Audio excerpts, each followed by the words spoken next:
Welcome to NS TV. నేను రాజీవ్. ముందుగా headlines చూద్దాం. భారత రాజ్యాంగ నిర్మాత డాక్టర్ బిఆర్ అంబేద్కర్ గారి 68వ వర్ధంతిని పురస్కరించుకుని సిపిఎం నగర కమిటీ ఆధ్వర్యంలో స్థానిక కోర్టు చౌరస్తాలోని అంబేద్కర్ గారి చిత్రపటానికి పూలమాల వేసి ఘన నివాళులర్పించడం జరిగింది. ఈ సందర్భంగా సిపిఎం నగర కార్యదర్శి గుడికందుల సత్యం మాట్లాడుతూ మహనీయులు బాబాసాహెబ్ అంబేద్కర్ వ్రాసిన రాజ్యాంగానికి విరుద్ధంగా ఈరోజు కేంద్రంలో అధికారంలో ఉన్న బీజేపీ వ్యవహరిస్తుందని అన్నారు.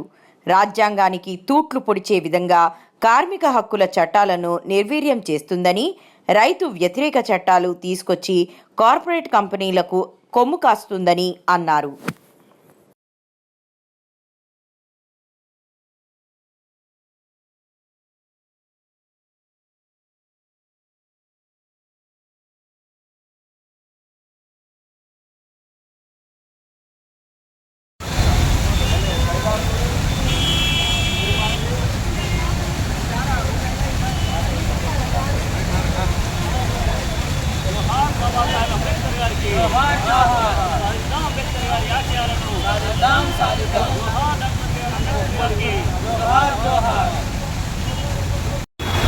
డాక్టర్ బాబాసాహెబ్ అంబేద్కర్ గారి 65వ వర్ధంతిని పురస్కరించుకొని సిపిఎం నగర కమిటీ ఆధ్వర్యంలో పూలమాలలు వేసి ఘన నివాళులు అర్పించడం జరిగింది.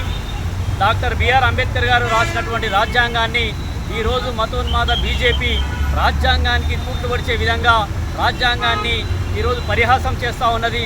ఈ దేశంలో ఉన్నటువంటి ఎస్సీ, ఎస్టీ, బీసీ మైనారిటీలు ప్రజలందరూ కలిసి భారత రాజ్యాంగాన్ని రక్షించుకోవాల్సినటువంటి బాధ్యత మన అందరిపైన ఉన్నది.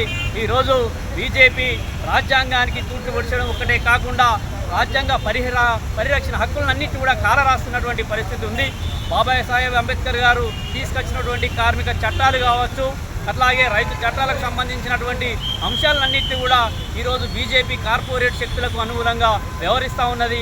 4 లేబర్ కోడ్లు తీసుకొచ్చి కార్మికులకు వ్యతిరేకంగా, యాజమాన్యాలకు అనుకూలంగా ఈరోజు వ్యవహరిస్తూ ఉన్నది. రైతు నల్ల చట్టాలను కూడా చేసింది. ఇలా అనేక మంది ప్రజలపైన ఒక్కొక్క దేశం కోసము, ధర్మం కోసము అని చెబుతూనే ఈ దేశంలో ఉన్నటువంటి సంపదలను కార్పొరేట్ శక్తులకు అమ్మే విధంగా వ్యవహరిస్తూ ఉన్నది. కాబట్టి ప్రజలందరూ ఏకమై ఐక్యంగా భారత రాజ్యాంగాన్ని రక్షించి మతోన్మాద బీజేపీని పారదోలాల్సినటువంటి అవసరం ఉందని చెప్పి కూడా ఈ సందర్భంగా సిపిఎంగా ప్రజానీకానికి విజ్ఞప్తి చేస్తూ ఉన్నారు.